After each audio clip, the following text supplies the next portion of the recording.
আসসালামু আলাইকুম প্রিয় বন্ধুগণ, আপনারা নিশ্চয়ই জানেন যে ইরান এবং ইসরায়েলের মধ্যে যুদ্ধ চলছে। আর ইরানের উপর ইসরায়েলের এই যুদ্ধ অবস্থা বা উপর্যুপরি আক্রমণ চলতেই পারে, যার সম্ভাব্য লক্ষ্য ইরানের শাসন ব্যবস্থার পরিবর্তন। শনিবার এটি জানিয়ে মিডল ইস্ট ইনস্টিটিউটের বিশেষজ্ঞ প্যানেল, যার মধ্যে ছিলেন মার্কিন কেন্দ্রীয় কমান্ডের প্রাক্তন কমান্ডার অবসরপ্রাপ্ত জেনারেল জোসেফ এন ভোটেল এবং মার্কিন নেভালের পঞ্চম নৌবহরের প্রাক্তন ভাইস অ্যাডমিরাল কেভিন ডোনেগান এবং ইরান বিশেষজ্ঞ পাথাঙ্কা, যিনি ওহিওর প্যাটারসন বিমান ঘাঁটিতে প্রশিক্ষক হিসেবে কাজ করেন।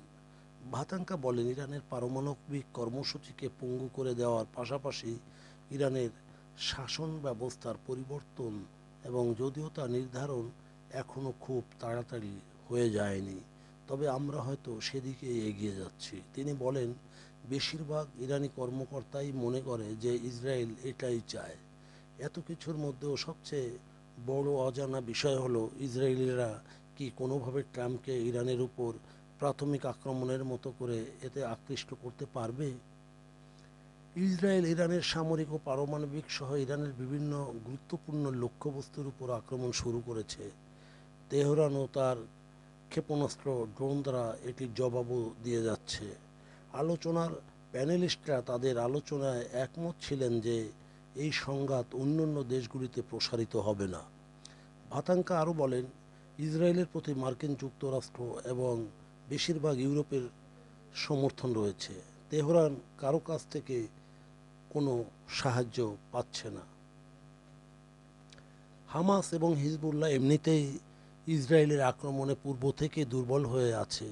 ইয়েমেন হুতিদের আক্রমণও ক্রমশ কমে গেছে, আর সিরিয়ার বাশার আল আসাদ তো পতনের শিকার হয়েছেন। প্যানেল সদস্য ডোনগান বলেন, ইরান কি মনে করে যে তারা পাল্টা আক্রমণের ক্ষেত্রে যথেষ্ট কাজ করেছে, যে তারা আবারও কিছু আলোচনার জন্য হয়তো জলপাই ডাল ছুঁড়ে দিতে পারে। সত্যি বলতে কি, অদূর ভবিষ্যতে ইরান আলোচনার টেবিলে আসবে। ইরান হরমুজ প্রণালী বন্ধ করে দিতে পারে, কিন্তু হরমুজ বন্ধ করার সমস্যা হলো তারা তখন তাদের তেল প্রবাহিত করার অর্থনৈতিক সুবিধা আর পাবে না। সকল প্যানেল সদস্যদের অভিমত, ইসরায়েল তার যুদ্ধ কতদূর যেতে চায় তার উপরই ভিত্তি করে শেষ খেলা নির্ধারিত হবে। আমেরিকানরা এখানে ভালো পুলিশ হিসেবে কাজ করছে। প্রেসিডেন্ট ট্রাম্প তার কূটনীতির দরজা খোলা রেখেছেন, আর ইসরায়েল এখন খারাপ পুলিশের ভূমিকায় অভিনয় করছেন। বলছে, ট্রাম্প যা চান তা যদি তুমি না দাও, তাহলে আমরা তোমার পেছনে ছুটব। এটি মূলত পারমাণবিক বিষয়ের আলোচনার দিকে ইঙ্গিত করেই এটি ইসরায়েলিদের মনোভাব। প্রিয় বন্ধু, যদি আমাদের এই তথ্য গল্প আপনার ভালো লাগে, তাহলে লাইক এবং শেয়ার দিন, এবং এখন আজ আমাদের সঙ্গে থাকার জন্য ধন্যবাদ।